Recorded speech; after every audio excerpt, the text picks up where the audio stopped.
Those who are taking the both classes in the morning and in the afternoon, please note that there's a change of the schedule, the subject. Announcing that we also have this workbook. It's not like a textbook, but the workbook that you want to follow, and if you want it, I think it's in the office, and so you can ask them.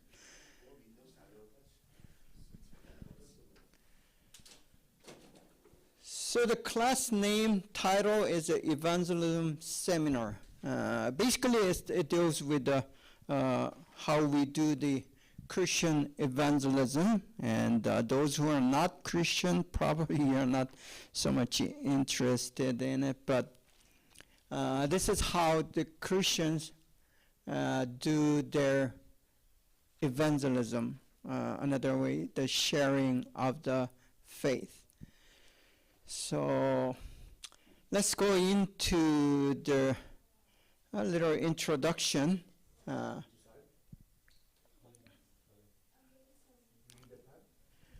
Okay, for those who are new to my class, I'm going to briefly go over who I am. So I'm going to introduce myself to you. And yeah, this is how I write my name in English, Korean, and in Chinese characters. And if you're those who are Chinese students, so you know the meaning of my name.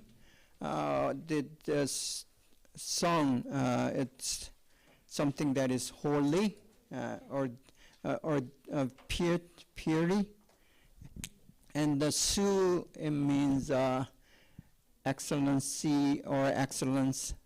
So that's the name given by my grandfather, who happens to be also elder in a Christian church. So it's a Christian name, basically. He wanted me to be Christian leader, which happens to be a pastor, who I am.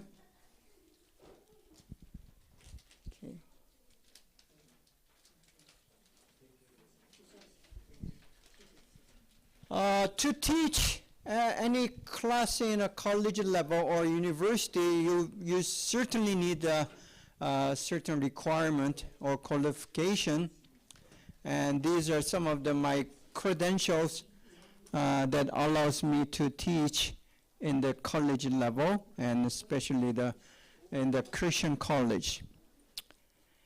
I've done English literature and language in Yonsei University in Seoul, Korea. And then did a Master of Arts in Missiology. Missiology is a study of missions, Christian missions. And did a Master in the joint degree with the Fuller Seminary. Then I came to States to do my Master in Divinity, and eventually finished the whole degree at the Golden Gate Seminary.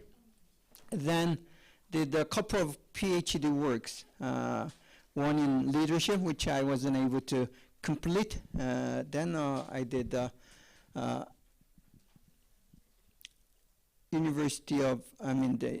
William Carey University, International University, which is a seminary. Did a PhD there. So that's my academic credential that allows me to teach. And here there's some professional credentials. As you may know, in America they give two different sort of degrees, one that is professional, one that is academic. And sometimes your professional career or the experience is the same as having a degree. So these are basically, I worked mainly with the university, which is a Christian campus ministry, and for 18 plus years. Then I came to USA in 1993, and since then I worked with the Korean American churches. We call it diaspora or diaspora church. And then I was ordained as a Southern Baptist minister. Then what else? Yeah, that's basically 40 plus years of discipling work, and which is making disciples of Christ Jesus. So that was my major work. And during the course, I did what we call EBS. EBS means Evangelical Bible Study, or Evangelistic Bible Study, meaning doing the Bible study to share the gospel. So that is I think is a main, most effective tool for evangelism, and we'll continue to talk about it later on. Okay. Yeah, I was born in Seoul, Korea, and then moved into Central African Republic when I was in junior in high school, and lived there like 5 years because my father was sent as a medical aide. He was a medical doctor to Africa. And then I graduated from Bangui Baptist High School, which is what we call MK school, as a school for the missionary kids. So that's American missionaries. They had the school for their children, and I graduated from there. And I was born again in that during that high school days, even though I was born like a third generation Christian. It wasn't until my high school years that I became a born again Christian. And I will talk about what the born again Christian means later in the course. And I was called to be a full-time minister when I was in the senior in the university, and I committed myself to become a full-time minister. And then I lived in America since 1993. So that's basically who I am. So let's go into the further learning, or the brief on this coursework, evangelism seminar. If you are a Christian, whether Catholic or a Protestant, and then this class will be very relevant to your spirituality and your spiritual growth.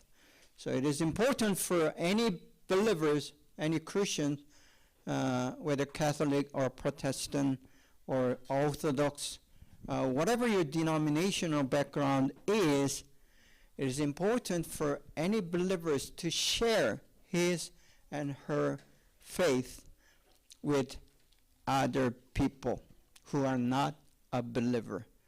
So we are going to do that study in this particular class.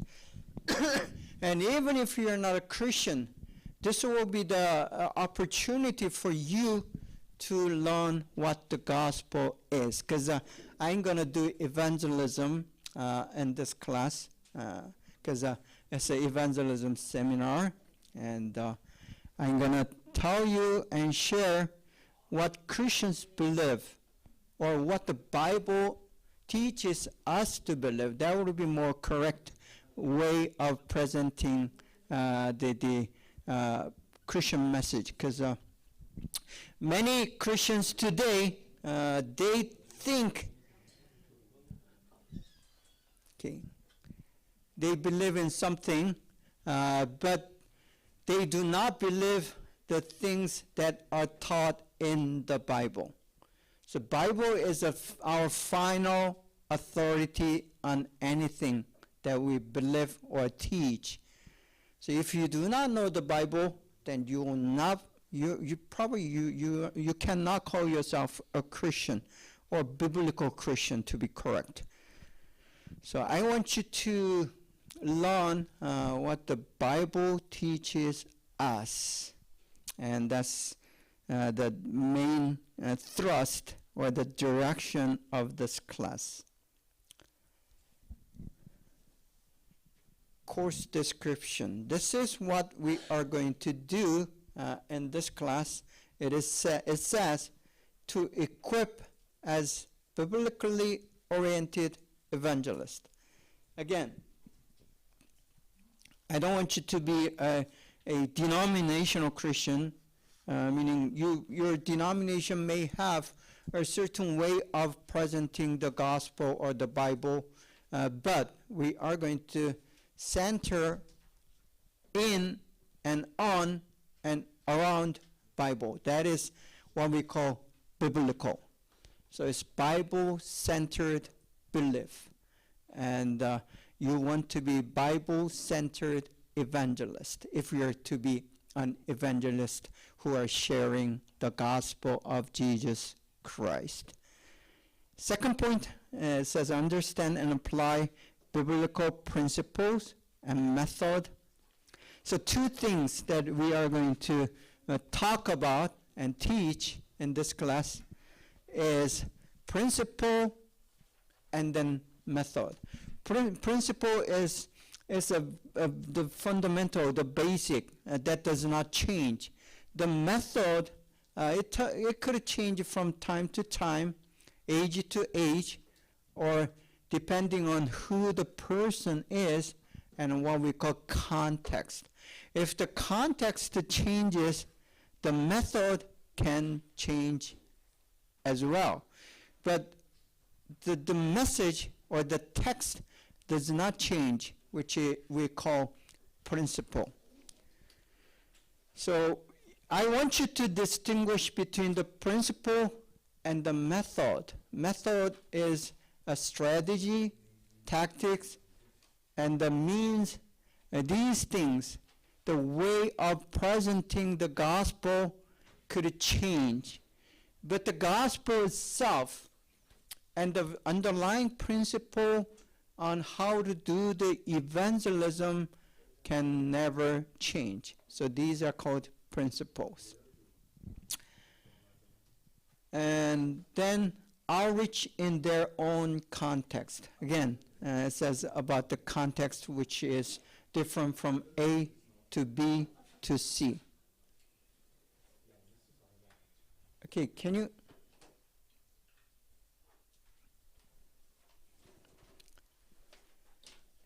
Then over understanding of evangelization.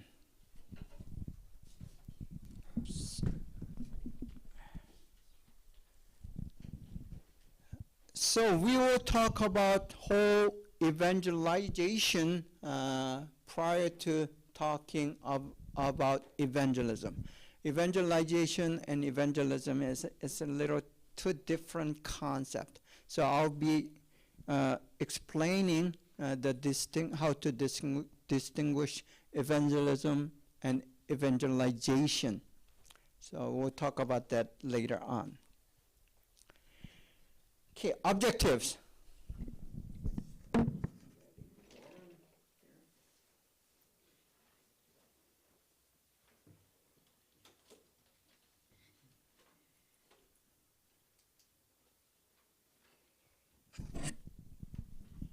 First one, we want to elaborate on the biblical basis for evangelism. Again, it's a foundation, how the Bible teaches about evangelism. So that's the first question that we want to address, how the Bible teaches us about the evangelism. Second thing that we want to learn in this class is utilize biblical passages to enhance in her personal evangelism. Second point, again, is simply it is saying you should learn how to use Bible passages when you're doing evangelism. So that's the second thing that we are going to learn in this evangelism seminar. Third thing that you want to do, learn in this class is implicate the various methods and the presentation of sharing one's faith in Jesus Christ with others. So we're going to learn how to do it. How to do it. So how to do the evangelism. Probably you, if you're a Christian, you probably already know and learned the evangelism in your church. So probably it's a repetition, but always when you are doing something, the basic is not only important, it is repeated time and time over and over again because it's basics. And the evangelism is one of those basic things, basic elements. Okay. Thank you.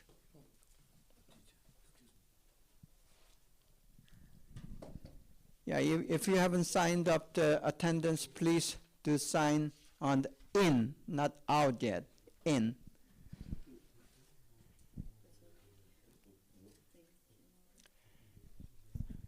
Okay, here are some of the recommended readings, which it's a really short book. It's not a long, thick book, but it is a short one. So if you're a Christian and if you're really interested in learning evangelism, these are just good books to read. It's easy.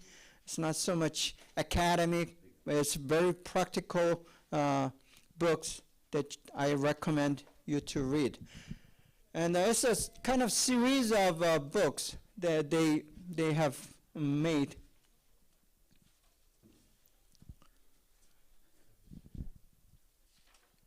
First book is Know What You Believe. And the second book titled Know Why You Believe. And third book is titled How to Give Away Your Faith. The third book is the one that I strongly recommend to read for this class because actually it's about evangelism. And it's very simple and easy to read and to understand. And it's written by Paul Little, which is one of the the writers of the book. Okay. He had written many books, and these are recommended readings. Attendance, again, as the same as any other classes that I offer you guys. It's just basically 60 points for your attendance, which is a passing grade.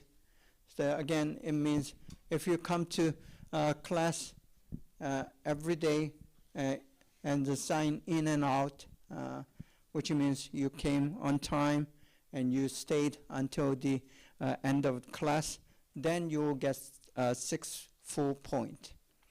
If you miss, if you come late and if you haven't signed in, or you go early home, so if you haven't signed out, then you only get 3 points, half of the 6 points. So if you miss any of these classes, then you need to do some extra works to make it up. And because 60 points that you get, I give you 1 point plus, which will make you passing. Because 60 and under is going to be failure. So reading report. These are going to be extra works. You're going to write a little report. That's just a 5-page reading report on one of those books. And third book, again, the third book is a must, and you can choose either one of the 2 books in the top, what and why. Then that kind of 10-page completes gives you like a 40 point. So if you attend all class fully, 100%, and then if you write the report, just handing in the report will give you this full grade, because it's a 5-page. I mean, I don't want you to write 2 or 3 pages and done with it. It doesn't work, and then I'm gonna count off the grade. But if you give 5 full-page reading report, which is basically the summary plus your reflection, and there is not much to reflect on these subjects. So it's going to be basically the summary of the book, and you will get 40 points extra, which will make an A grade if you do all these. So easy to pass and easy to get an A class, even though this is, if you read the class description, it says CTHM, which means this is, I think it's master's level. M means master level. B means bachelor level. So even if it's the master class, I'm gonna make it easy for you, because many of us, the English is a second language, and I understand the difficulty that you face as a foreign international students when you're doing classes in English. So I'm gonna make it a little easier for you. Final exam, there's no final exam, and grading scale, as you see, 60 and plus, or be D, 71 plus, C, and so on. So that's gonna be how I grade. Okay. Okay, these are going to be the list of lessons that we are going to cover, and just you'll have the idea, understanding of fundamentals, then strategies and tools. So the first part 1, will cover the principles, and the part 2 will deal with the method, how to do it. So that would be the basic contents of the things that we are going to cover in this class. Okay. Any questions? Okay. Okay, let's go into the actual lesson, and we'll begin our full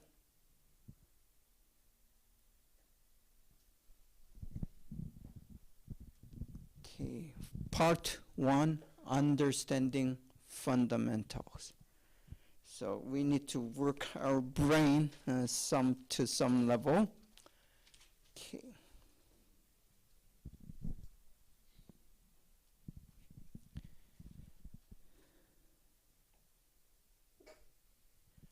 Context and concept.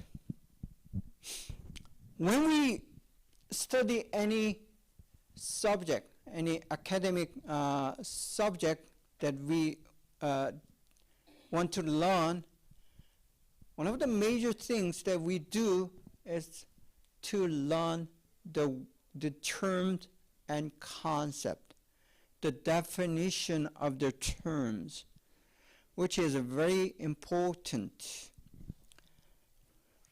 And if you do not have the good knowledge of the each terms and how they are defined, what it means basically, and you are not going to be able to progress. So the first step in any class, any study, would be understanding the terms, the meaning of the word.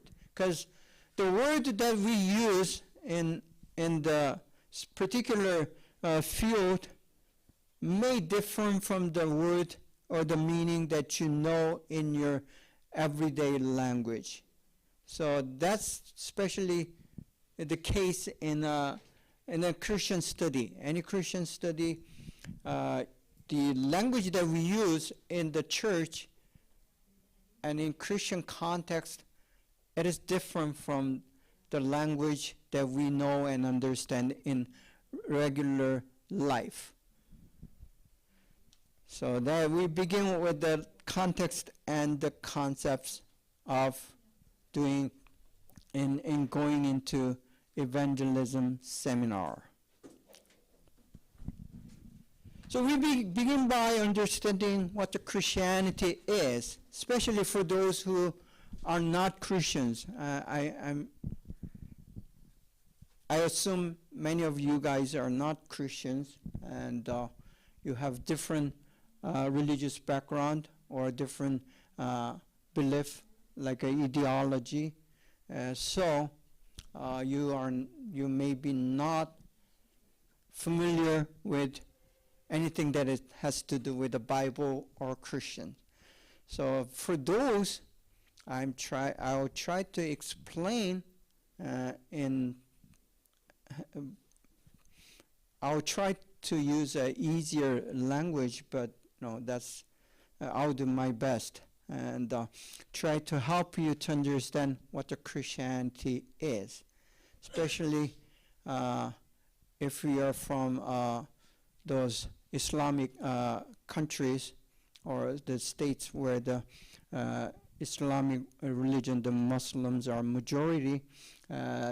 You probably have a very different idea about Christians and Christianity, which sometimes is very twisted and edited in certain way. So, and for those who are already Christians, the believers, whether Catholic or Protestant, still, in a church that you grew up, some of the churches I have been to do not teach, or they do not teach the biblical Christianity. They think they teach something else other than biblical Christianity, and they think they believe in Christian religion or Christianity. So we'll begin by surveying some of the ideas that these ideas people have about Christianity. First, myth. It's a made-up story. It's like fairy tales, like a Disney stories, or the story of Andersen, the fairy tale writer. The myth, it's not fact, it's not history, it is something people wish for, and usually these myths are supernatural. Supernatural meaning it's beyond the science and beyond human understanding. And the myth is basically imagination. It's all made up. It's not real, but people think and they try to believe, but it's not true. So here are some of the things.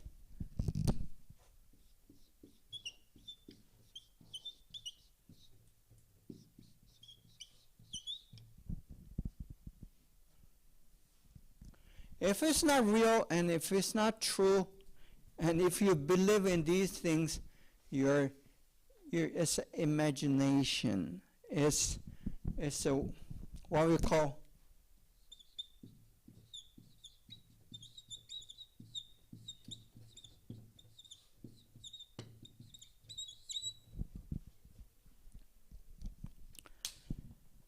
so these myth stories are wishful thinking.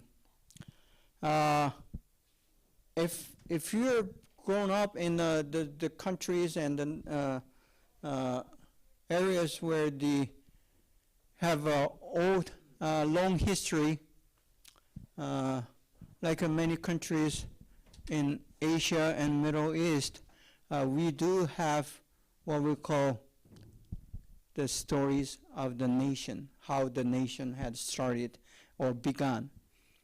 and we do not have any historical record, but stories which happens to be myth. These myths that we learn about your national origin or the origin of your people, it is based on the historical fact. So some of that is real and some of it is true, but not all of it. So this is where the confusion comes in. People think, okay, Christianity, the story of creation, story of Adam and Eve, and then story of Moses crossing the Red Sea, all these things as a myth. But it may be based on some little history, some truth, but it is exaggerated, and that's a kind of myth. The reason that we begin with this is that when you are sharing the story of Jesus, like Jesus walking on the water, or healing of the sick, and then raising the dead, and even including the resurrection of Jesus Christ, which Easter was this Sunday, all these stories is not believable. And it cannot be real, it cannot be true. So when you share the gospel, you first face this objection, and people think that's only a made-up story. So that would be something that you want to overcome, and we'll talk about how to overcome these things. But people think Christian stories, including story of Jesus, very much it is a myth, made-up story. So, because since the center of the Christianity, which is Jesus Christ, if his story is a myth, then Christianity itself has to be a myth, nothing more than a made-up story. So who wants to believe in the story that is written by a human being with a wild imagination? You don't want to do that. It's like a drama or a movie. Some people believe drama is true and movie is true, but we know with the right mind these dramas and movies are not really true. And even though some of the dramas and movies are based on the true story, it doesn't mean everything that you see and read in the drama and movie is true. No, it is not. So we know that. Second point, it's a mere knowledge. It's a system of knowledge, and it's like an ideology. People structured these things so they can, learn it as a knowledge. So it's like studying mathematics or physics or biology. It's on the level of knowledge. You can learn the Bible, and it's not going to affect or change your life at all, because knowledge is a knowledge. It will change your life. Even the knowledge does change your life, but not to the degree of your spirituality. Because the gospel, it is about the spirituality, and it's about beyond this physical existence. So some believe it's only mere knowledge you can learn, but it's not going to change your life for anything. It has nothing to do with your afterlife and so on.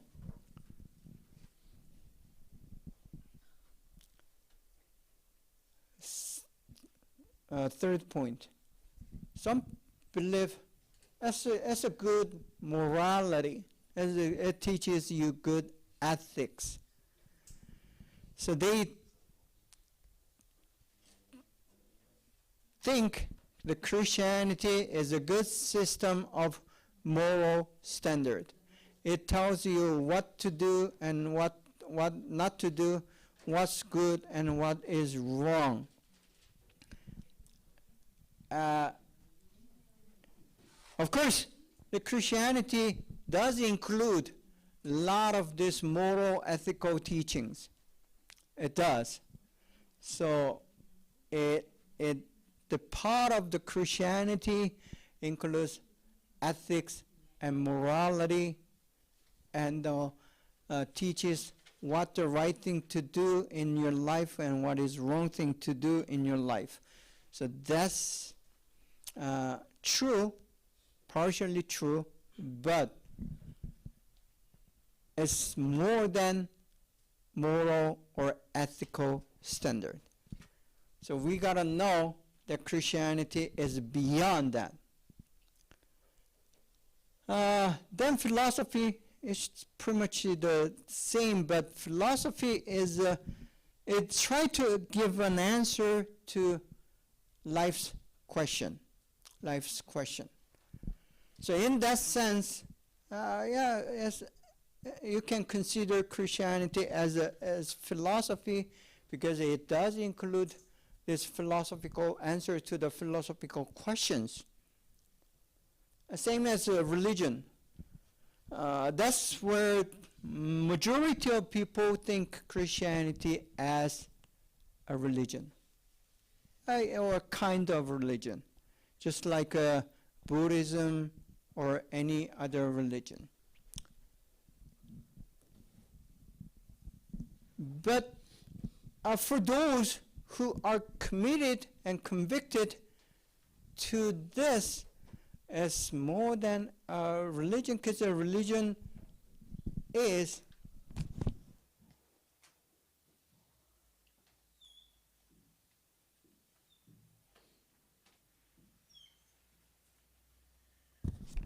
when you live a life, what I call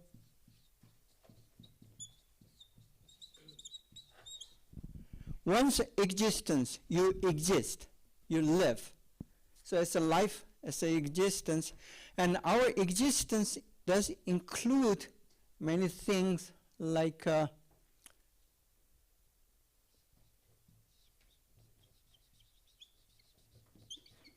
finance, meaning money,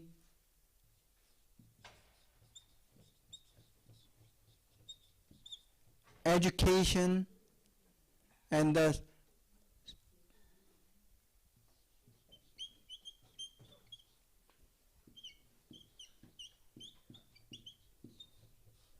social relationship and activities, and the politics, and so on. And one of the part of this we call religion. So most, even the Christians, Catholic and Protestant included, think Christianity is your religion. From the secular point of view, from just common people's point of view, yes, Christianity would be considered as a religion, because it deals with a religious belief which answers religious question, like, is there a God? Is there life after this one? And if there is life after this one, what happens once you're dead? And also question like, where did I came from? What is the meaning of life on earth? These are some of the basic questions that religion try to address and answer. In that definition, by that definition, Christianity, of course, is a religion. But when we come to the position or the place of religion in one's life or one's existence, this is how we view the religion in just common general understanding of religion or definition of religion. So Christianity, you're going to church, worshiping, and prayer, and giving offerings, and doing some of the rituals, like a baptism or weddings. These are part of your existence, but it is still a part, meaning it's only one section of your total existence. That's a religion. But Christianity, from the biblical point, or correct Christian understanding, it is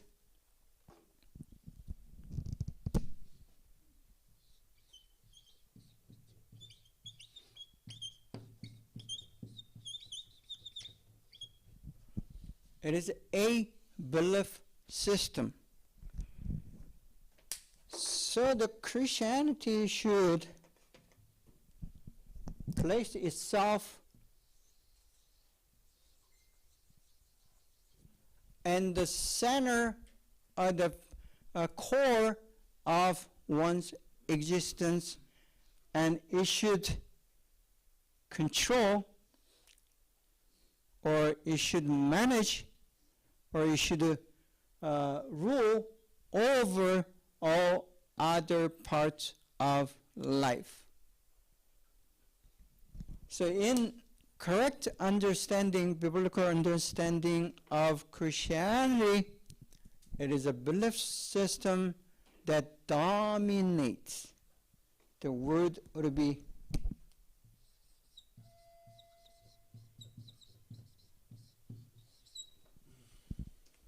that dominates all other domains of one's existence. So that's how we, the correct biblical Christianity, view the Christianity. So if you're a Christian, your belief should dominate all other areas of your existence, your life. See, this is, it is difficult, because if you can just go to church on Sunday and be good on Sunday and be a Christian on Sunday, and then you can live life just like others in other days, Monday through Saturday, it will be much easier, because you can just live like any others that you know. You can lie, you can steal, you can have free sexual relationships, and then you come to Sunday and you just ask for the forgiveness, because the church say these are sins, and then you go back again on Monday and begin the life just like any others who are not believers. If that's the case, then Christianity has no value. So, those who are living in a so-called Christian state, now we don't have a Christian state anymore, but in like before even after the Reformation, the both Catholic and Protestant existed since the Reformation. In those days, still there was what we call Christian states, like Germany was, England was. There were so-called Christian states, just like what we call, for example, Saudi Arabia is an Islamic state. It's pretty much at the same level. So every people who are living in England or in the domain of England or in Germany, they are born as a Christian. They didn't have any other choices. And on those cases, you did not have any choice, but every domain of your life is controlled and influenced and directed and managed and dominated by Christian values and belief. At the beginning of, if you study the American history, we know these people who arrived in the land of America with the ship named Mayflower, they were all 100% Christians. Whether it's nominal or true born-again Christian, we do not know that. But all 150-some people who arrived on that shore 250 years ago, they were all Christians. And then they build a nation that is a Christian nation. In those cases, whether you like it or not, the core of your life is managed and controlled by Christian values or Christian belief system. In those cases, what we do call evangelism, it no longer has any value or meaning. But today, evangelism is more ever needed because, as we know, in America, even in America, Christianity is minority. It's less than 50%. I believe it's about 30% or 40%, somewhere there. So the number of Christians are actually a minority in America and elsewhere. Most countries, if you're from the South America, it's a majority of are Catholic, right? But most of them are nominal, not truly believers, but they think they are Catholic. So except those countries who are still thinking it's a Catholic state, most countries in the world, the Christians are minority. So the evangelism has a much and great implication, and that's why we need to learn further and more about evangelism. Okay, let's take a 10-minute break and let us continue.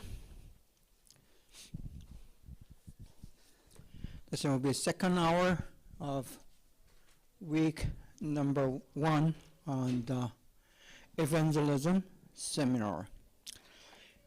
Continuing on the subject, so the religion, again, is a part of your existence. And Christianity is not a religion, it is a belief system that dominates or controls all and every area of your existence. That's what it should be, and that's what it is, and there's no mistake. There should be no mistake thinking Christianity is only one of the religion. Next. Okay, Christianity is culture, spirituality, belief system, and worldview, and new reality. Okay, it's the same thing. But when we place the Christianity in the center or the core of one's everyday existence, then it becomes the culture. So the Christianity, it dominates every area of your life and existence. When that happens, we can say it is a culture. Because a culture is something that you live with, something that is natural, and something that you learn, but by learning it and practicing it and repeating it, it becomes a part or foundation of your life, your existence. That's what it is. The Christianity should be a culture. And good community, Christian community, does create this culture. By doing so, by creating the culture, it gives a very positive and biblical influence to others that exist around. So that's how the Christian influence overflows beyond the church or the Christian community. And that's what Jesus was expecting from any church or local churches that you are a member of. So that's how the culture does, the dynamic of the culture influences the surrounding community or the people, which in the Bible is called neighbor. So when the Bible says neighbor, it means those who are not in the same belief system. And another word for the neighbor in the Bible, and especially in the New Testament, is called a Gentile, actually in the Old Testament. But Jesus, instead of using the word Gentile, he rather used the language of neighbor. So when Jesus was referring to the neighbors, basically it means those who are not Jews and those who are not Christians. And culture does overflow to the neighbor, and that's what the culture is. Because a good culture is received, good culture is received by those who are not in that culture. That's how the culture flows from good to less good. And it's like a water flowing from the higher level to the lower level ground. So the same thing happens with the culture when it's a good culture. People, you cannot force or impose any culture to others, and the culture is naturally accepted, received, and practiced by or imitated by those who want to admire, who does admire, like, and love that particular culture. So in that case, the evangelism should happen naturally and culturally. So the basic principle of the evangelism that we are learning and studying in this class and also in the Bible, Jesus is teaching that evangelism should happen naturally. Not with the words, but with the actions. So if the Christians or Christian community lives according to the Bible, according to the teaching of Jesus, then it will naturally be accepted by others who does not know God or Jesus or Bible. So that's how the cultural effectiveness becomes a very fundamental tool for evangelism. Next point, Christianity is spirituality. It's more than religion again. So the spirituality is the center of your existence, dominating anything and everything that you are living, or because the spirit is the major force that will control and dominate your physical existence. So here, we have basically 3 dimensions of human existence.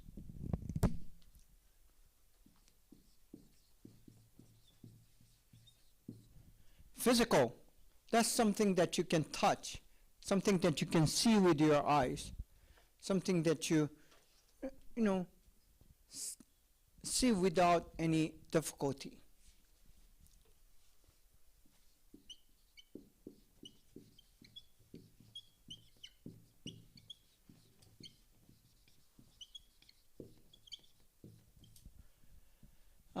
And then psychological or mental dimension, which is less visible, but you still have some sense of how someone is thinking, how someone is feeling.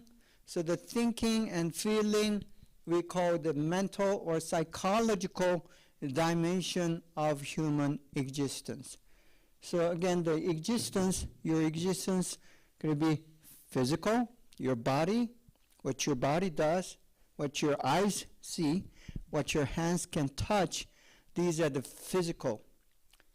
And then your mind will do the things that it may not be visible, you can hide it, but still the feelings, emotions, and your words, the language, and then your facial expression, bodily expression, these will reflect your psychological and mental dimension.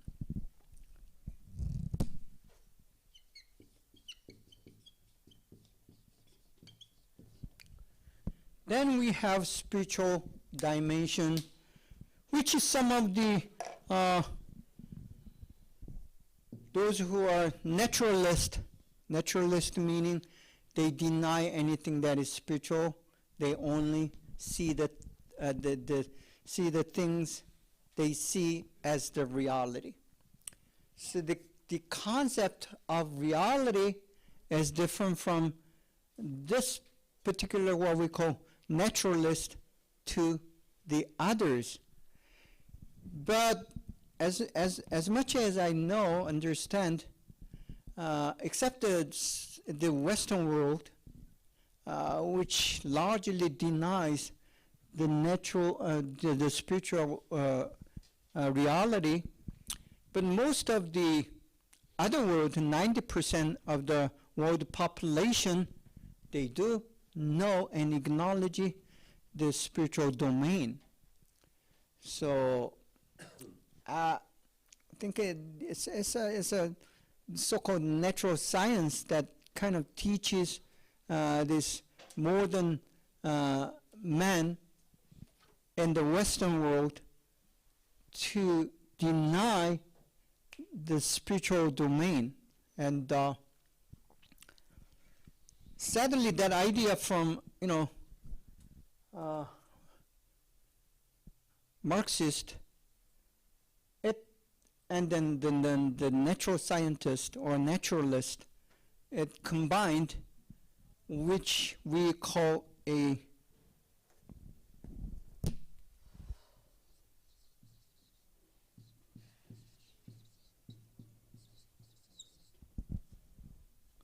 so the secularism is the invention of enlightenment plus Marxist idea plus this natural scientist.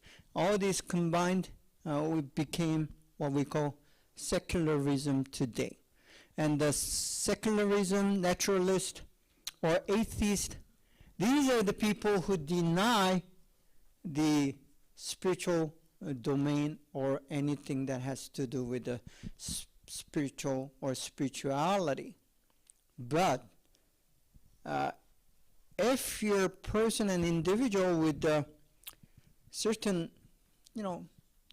maturity and experience, you know that you cannot deny that there is something that is spiritual beyond our human physical understanding or physical perspective. Things happen that you cannot explain with the science or physics or chemistry or even medicine. So there are things that happen in your life, your personal life, that you may not explain otherwise, except that you have to use terms like a spirit, ghost, and these things that are so-called paranormal or unnatural or supernatural. So the world, the supernatural, unnatural, paranormal, beyond the physics, that does exist. Because you only have to prove once, if it happened once in your life, still it happened once in your life, which means it is real. Or if it had happened to someone else's life, and if there are many who testify, witness that they do know that there is a spiritual world, then you have to think very seriously, because the logics or rationality says if someone and many had experienced the same thing, that is real. It cannot be imagined. If it happens to just one person and no one else, we call that's insane, meaning he or she is gone crazy, abnormal. But if anything happens that is not beyond the physical to many, and they confess the same experience over and over again throughout the ages, then you have to think twice. So is there a spiritual reality? And the answer for me and for many, it is yes. If that's the case, then we need to talk about the spirituality. And the spirituality is not part of 3 dimension. The spirituality as we define in the Bible, it is something that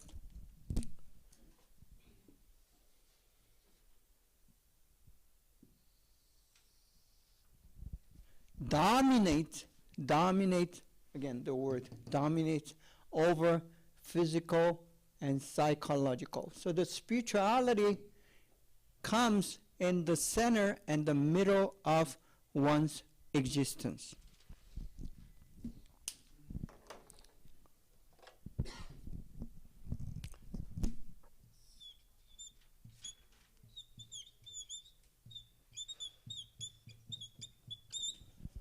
So these, in my language, and in my classes, in my theology, it is called reality.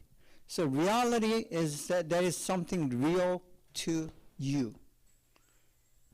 So who determines the reality? It is you who's going to determine the reality. So the spiritual reality can be real or not real. It's your belief. So some does believe there is a spiritual domain, and someone do not believe about the spiritual domain. So it's your belief. The thing is, your belief is gonna dominate your existence. See? So the formula again, the key formula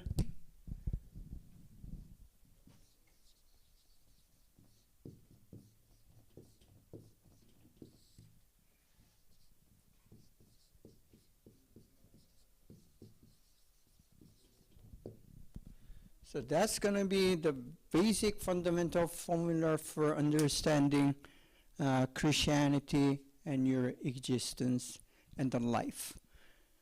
So the understanding of the reality, which is determined by one's, it could be philosophy, it could be your religion, it could be your ideology or philosophy or whatever, which we call belief or belief system or worldview, will determine how you live. So this is very important, that blank, what you put in the blank. If your reality is money and money only, and your belief says money is the most important thing for your existence, then your existence is going to be centered around the money and money and money. So that's how people live. So when you're trying to know a person, this is a very easy and most important critical formula that you want to apply to the person that you come to know, because especially when you're trying to get married, that will be very key to how this person, your girlfriend or boyfriend, or your spouse to be, your fiancé, how he or she is believing, not thinking, but believing about the reality. That means his or her existence. It doesn't change unless there comes a very, what we call conversion.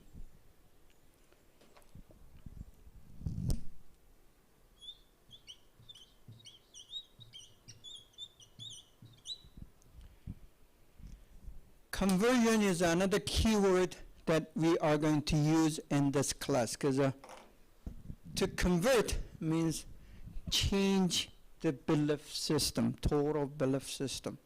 So you are converted to Christianity, that means that your whole life system, the belief system, had changed, which will bring the dramatic and drastic change in your existence. Yeah, I believe some of the countries that you are from does not allow conversion of belief by the law, right? And you cannot try to convert someone. So in those countries, the missionaries, they cannot do the mission work properly, because if you convert someone to Christianity, then you are going to go jail, not including the person that's converted and the missionary himself or herself. So the conversion is a very dangerous word, because you are changing your belief system. So that's where the conversion may come, but the reality is, once you are born into a certain community or culture, and you're raised and spend your like a teenage there and educated until the high school, then your belief system is almost fixed. It's very difficult to change. And when you're becoming like a 50, 60 years old, then it's rather more difficult to change the belief system and bring a conversion to someone. That's why the Christians try their best to convert as early as possible, because little children, they're like a blank page, and you can write anything on it. And it's much, much easier to bring that children to a certain belief. Only thing that is dangerous about doing so is manipulation and brainwashing. Because many churches in the past, and still some churches, they think the Christian education is and as a manipulation or brainwashing. That's not what we want to do, because once they grow up, there comes the time he or she is going to realize that he or she is being brainwashed. And what they think they were believing, they realize it's not their own. Then it creates very situation what we call identity crisis. So we don't want that to happen, but we want to educate children into Christian belief. Education is the difference between the brainwashing and the education, Christian education, is that he or she, the children, will make their own convicted decision about their own belief. So, in other words, we help them to choose with a very good and full, very well organized knowledge that is given. Because faith comes from hearing, and hearing meaning the knowledge. So we provide correct and proper knowledge to the children, and they will make their own decision. And they can make a decision as early as probably usually as 4 years old. The statistics and the experience tell us, well, if a child is around 4 years old, he or she can make this own decision about his or her own belief once the good information is provided. Again, going back to the spirituality. So the understanding of spirituality as the key core thing, let's say it's a thing, to manage, control, and dominate one's existence. So in other words, as the key element for someone who is making decisions. So the belief system here has to do with decision making. So again, going back to knowing a person. If you are acquainted to someone who is new, so how do we know his or her belief system? And the thing is, read the pattern of his or her decision making. Once you know his or her decision making, for example, if someone is buying something on Amazon or online, or go to shopping mall, or having the lunch, and how he or she decides on the menu, these things, it does reflect one's belief system, and also understanding and the interpretation about the reality. So by looking at these daily decisions, you can, not 100%, but almost can make and see and understand one's belief system. So that's how much it is important of the spirituality. Next, okay, belief system. We already talked about it's a pretty much the same thing, but the belief system is a part of spirituality. So the belief system is included in one's spirituality, and worldview. Worldview is another word, is how a person sees the world. Again, for example, atheists, they deny spiritual domain and see the world as something that is physical. That's why the answer should be evolution. The creation cannot come with the atheism. Because there is no God, the world only happens naturally, by accident and by chances. That will be only explanation or a logical explanation left when you are atheist or natural scientist or naturalist. Then you don't have any choice, because you don't want to believe in spirituality. You don't want to believe in what you think as a myth. If you deny myth, spirituality, anything that exists beyond this existence that you see and touch, then only possible answer would be evolution, because that's the only way to explain how we came to be.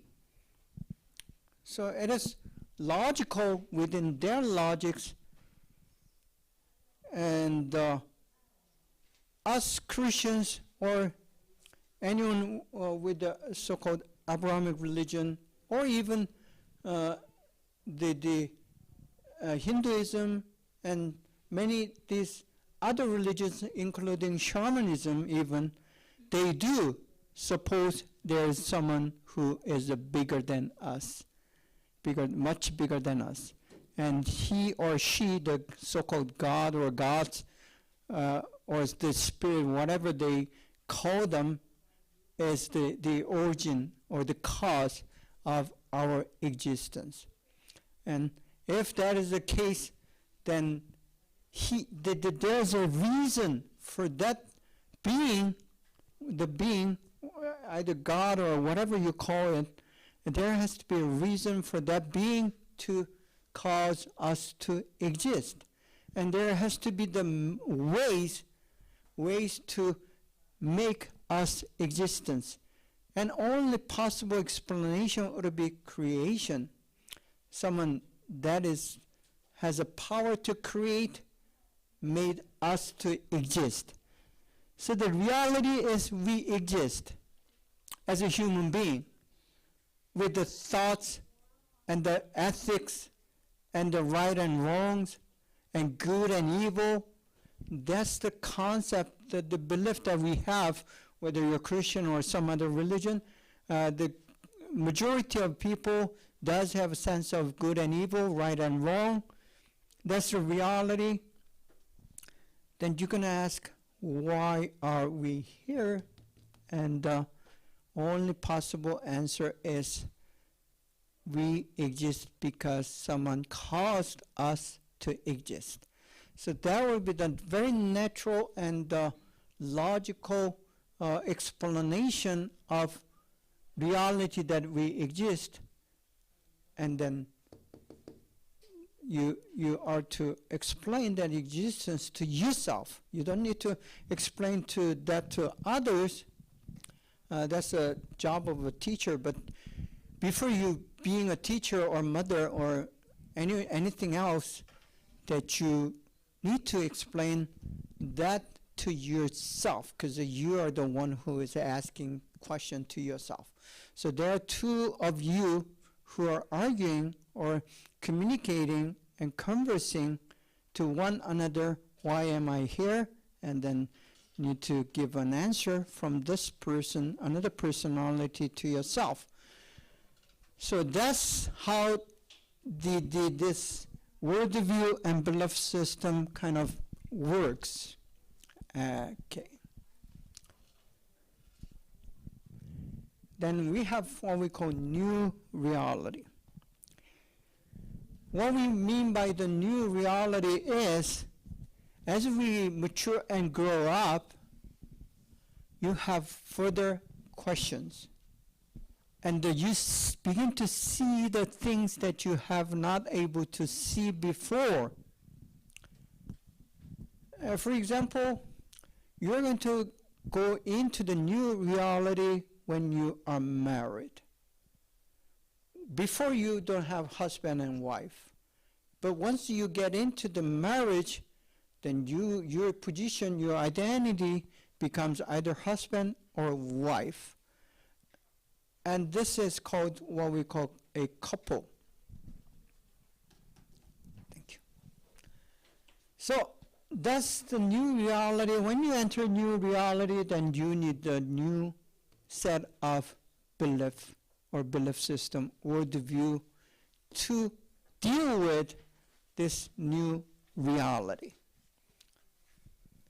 Then once you're married, usually, not always, but usually you'll have child or children. When you have a baby, it becomes a totally new reality that you, again, never had experienced before. When they grow up and become 7th or 8th grader, then it's totally different reality. So that's how the life evolves. And in that case, we can use the word evolve. So the change of the context, the reality brings the change of belief on yourself and the reality, and then as a result, your existence. That's how the life kind of goes on. But becoming a Christian or coming into the Christianity through the conversion from other belief is going to be totally new reality. One of the things that we do in the evangelism, what we call post-evangelism, which is probably more important than evangelism itself. Many churches in the 80s and 90s in Korea and also in America, we had what we call evangelism explosion, which the church grew so fast. You know, you need a new building every year.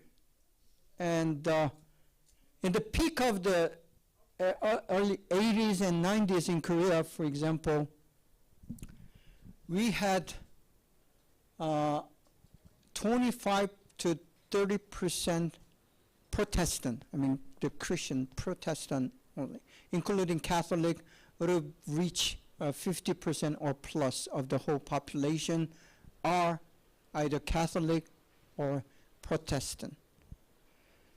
So, like in early 70s, prior to the explosion of Christianity in Korea, there were only like less than 4 million, 3 million Christians all over the whole country. Then it exploded several times bigger within 10 years. So in those cases, not only the individuals, but the church itself, it faces the new reality. Now for us, a new reality is different. Again, I already told you, the Christians becoming minority in this 21st century world, the whole earth. So we are decreasing very fast.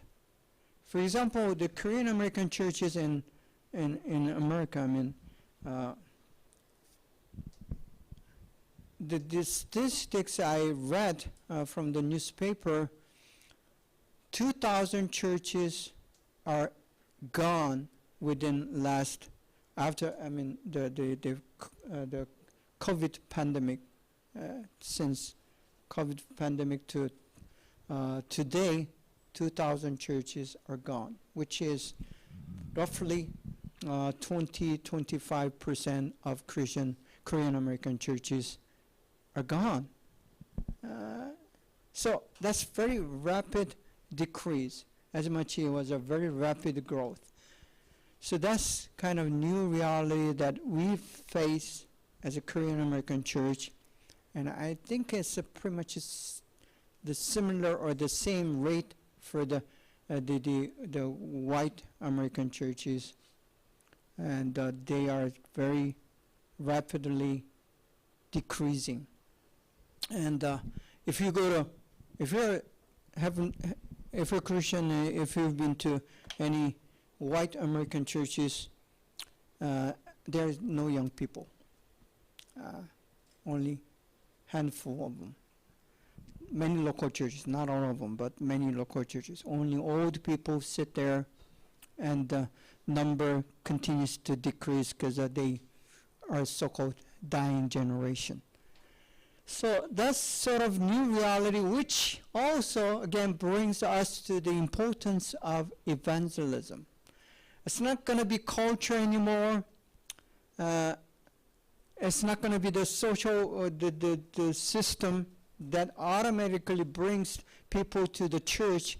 It's not going to happen anymore, and we do need to evangelize further. More evangelism is more necessary these days. Okay.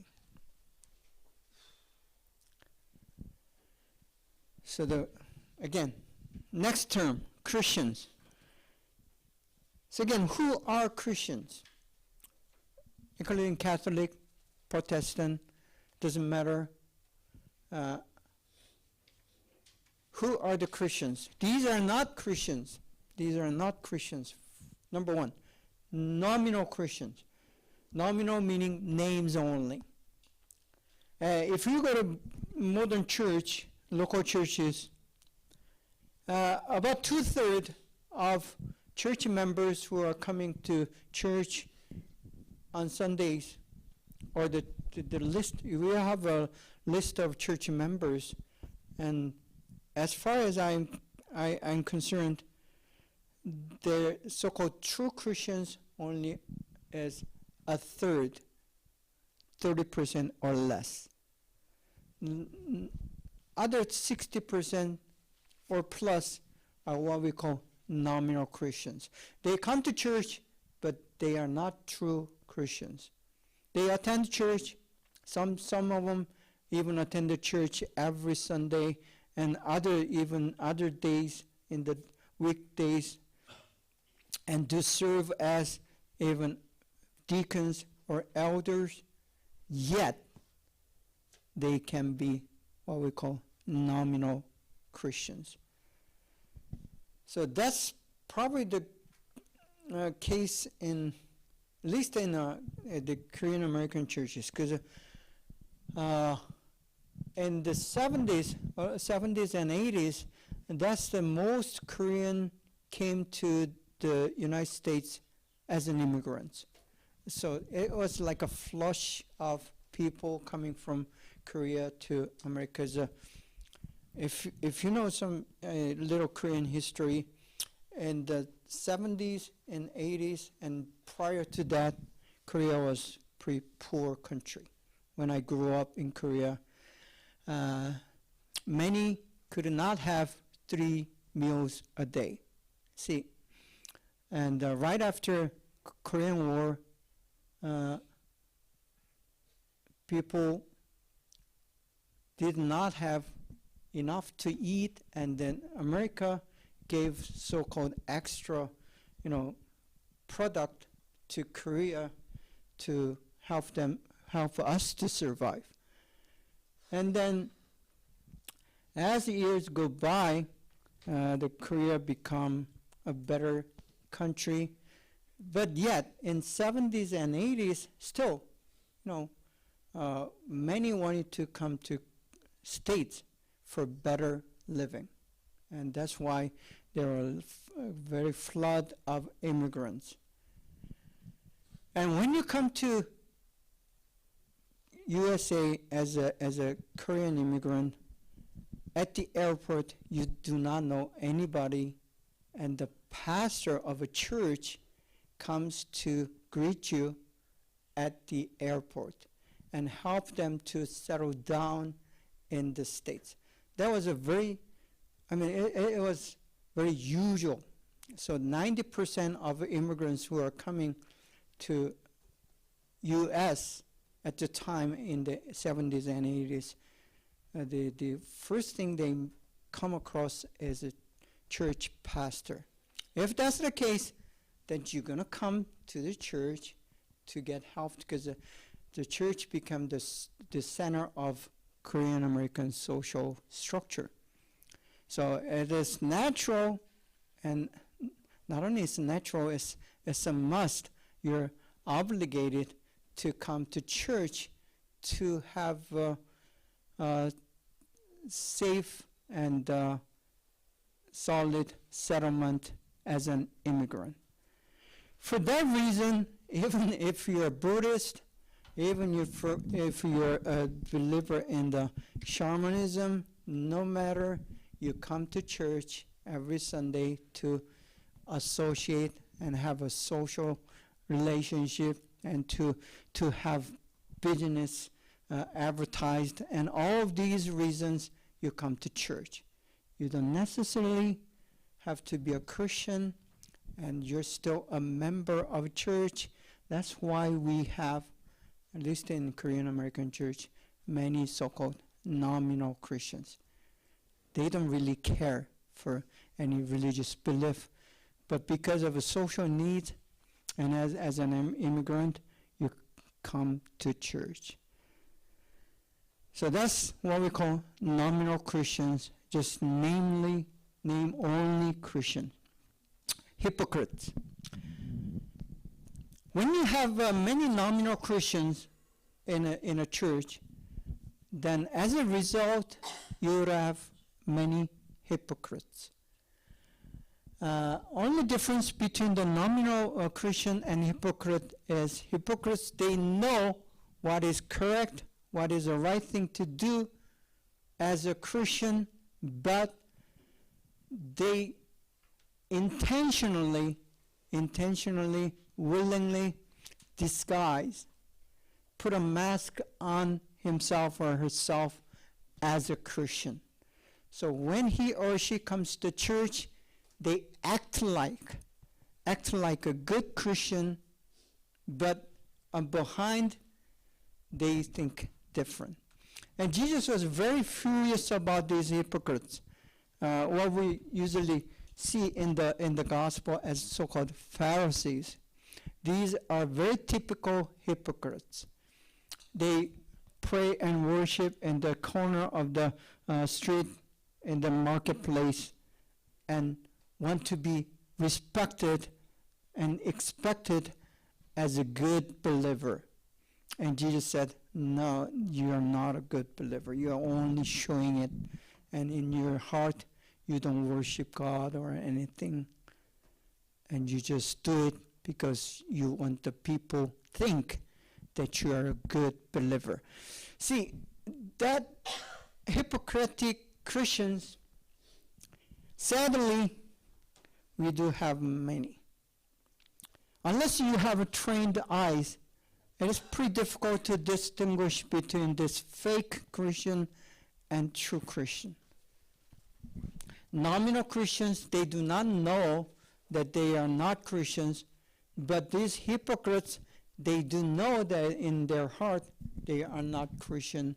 They are acting like one, and to gain some other profits from the church and the other believers. So that's what we call hypocrites, and these are not Christians at all. Heretics, they are the ones who do not believe in the original true gospel and biblical Christianity. They believe in something else, a little different, not totally different, but 90% same. And if they believe in something that is 10% different, and that 10% is what we call the core belief in Christianity. For example, Jesus as the both 100% God and man, and the virgin birth and Trinity. These are the core belief and Christianity, even though the quantity-wise is 10%, the quality-wise is 90%. So these heretics will twist a little, and some heretics are obvious, like a Unification Church, for example. This Moon Sun-myung, he claims himself to be the Messiah himself. There's so many messiahs in Korea, and all these heretics say, boldly say that he is the Messiah, the second coming Messiah, or whatever. So these are what we call heretics, and they are not. If you're the member of this so-called heretic churches, like a Unification Church and some other heretic churches in America, I'm not going to name them, but you know, right? So these are not Christians.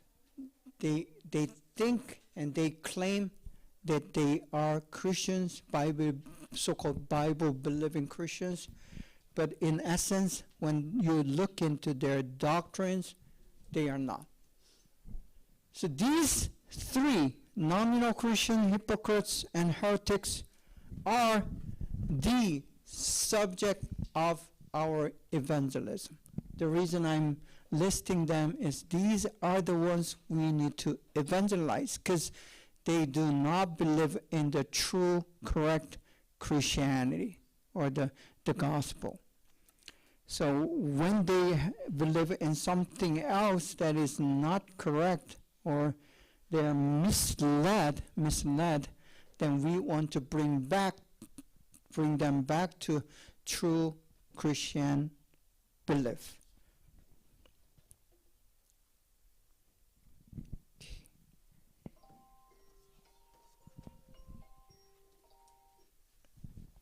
Well, thank you for your attention. Please make sure that you sign out. Where is it? Okay. So I'll see you guys next week, and thank you, and have a nice. For those who are taking the afternoon class, please come at 1 p.m. Okay? Oh, not. Hmm? 2:30. Mm-hmm. So please come, not 1:30, but come at 1 p.m. We'll take a 1 hour. Mr. Kim said it's 12:30 to 2 o'clock. I think Mr. Kim said it's 12:30 to 2 o'clock. 12:30. I think. Mr. Kim from 12:30 to 2 o'clock. 10:30 to 2 o'clock? 12:30. It's from 12:30. No. No, it's 1. 1. Okay.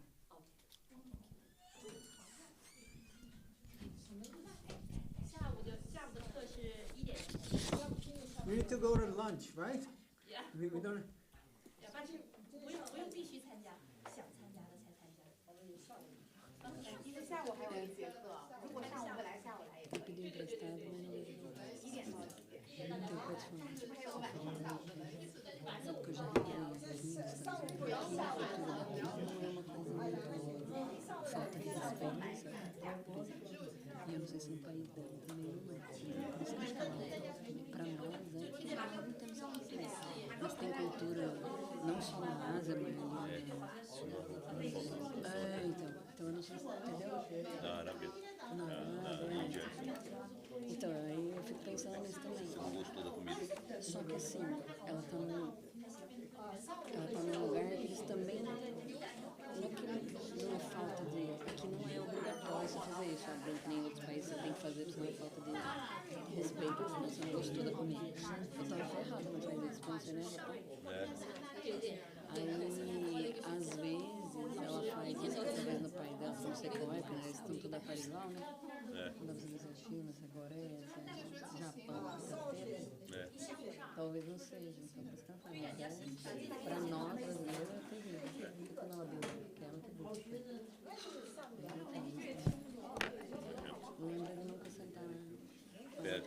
Porque uma vez Fica ela na sentou, cabeça. ela fica bufando, bufando atrás. Olha quem que é. É a blusa roxa. Aqui não é essa que tá atrás, é a outra. A outra. Eu também, na primeira vez que eu ouvi, eu achei Esqueci. tenebroso. Eu falei, meu Deus do céu. Nojento.